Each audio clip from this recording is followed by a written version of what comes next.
আসসালামু আলাইকুম, welcome back to my channel Rangana world. চলে এলাম নতুন একটি রেসিপি নিয়ে। আজকে আমি সাজনা আলু মাংস দিয়ে রান্না করেছি, মুরগির মাংস। আর এটা কি সাজনা সেটাই আপনাদের সাথে পরিচয় করিয়ে দিব। এই সাজনাটা 12 মাসে হয়, এটা 12 মাসি সাজনা বলে। আর এর একটা নাম আছে রায়খঞ্জন, আমাদের এদিকে বলে। আর অন্যান্য এলাকায় কি বলে জানি না।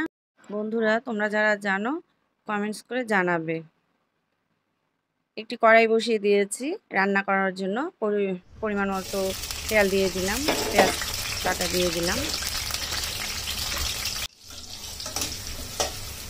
ব্রাউন হওয়া পর্যন্ত অপেক্ষা করব। ব্রাউন হয়ে এসেছে, এখন আমি দিয়ে দিলাম 1 চামচ আদা পেস্ট, 1 চামচ রসুন পেস্ট, লবণ 1 চামচ। এখন শুকনো উপকরণগুলো দিয়ে দিব। হলুদ দিয়ে দিলাম 1 চামচ ভর্তি করে, এটা দেশি মুরগি রান্না করবো, একটু হলুদটা বেশি লাগে। মরিচ দিয়ে দিলাম 1 চামচ, ধনিয়া দিয়ে দিলাম 1 চামচ, জিরা 1 চামচ, গরম মশলা 1 চামচ। মশলাগুলো যেন না যায় একটু পানি দিয়ে দিলাম, দিয়ে ভালো করে কষিয়ে নিতে হবে।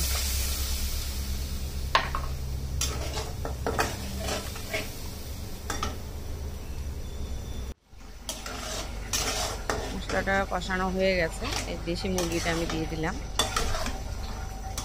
দেশি মুরগি কিন্তু খেতে মজা লাগে, আর এই সজনাটাও খেতে অনেক মজা। আর এই দেশি মুরগির সাথে এটা বেশি ভালো লাগে।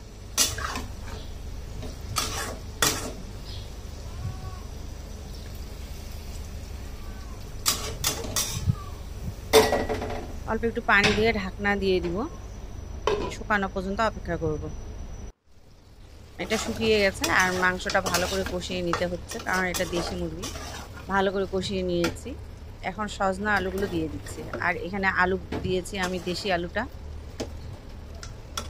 এই আলু সজনাগুলো আমাদের গ্রামের বাড়ি থেকে এসেছে, আর আমার দেওর এগুলো পাঠিয়ে দিয়েছেন, আমাদের গাছের সজনাগুলি।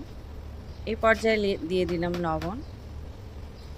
সজনা আর আলুর জন্য লবণটা দিয়ে দিলাম, আবার নেড়ে দিচ্ছি। এটাও ভালো করে একটু কষিয়ে নিতে হবে। যারা আমার ভিডিওটি দেখছেন প্লিজ একটা লাইক দিয়ে দেখবেন। ভালোভাবে কষিয়ে নিয়েছি, এখন আমি পানি দিয়ে দেবো সিদ্ধ করার জন্য।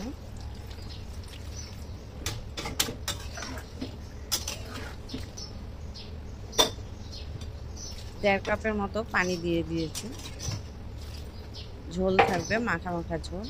ঢাকনা দিয়ে ঢেকে দিলাম। হয়ে গেছে, আমি চুলা থেকে নামিয়ে নিয়েছি এবং সার্ভিং ডিশে সার্ভ করে নিলাম।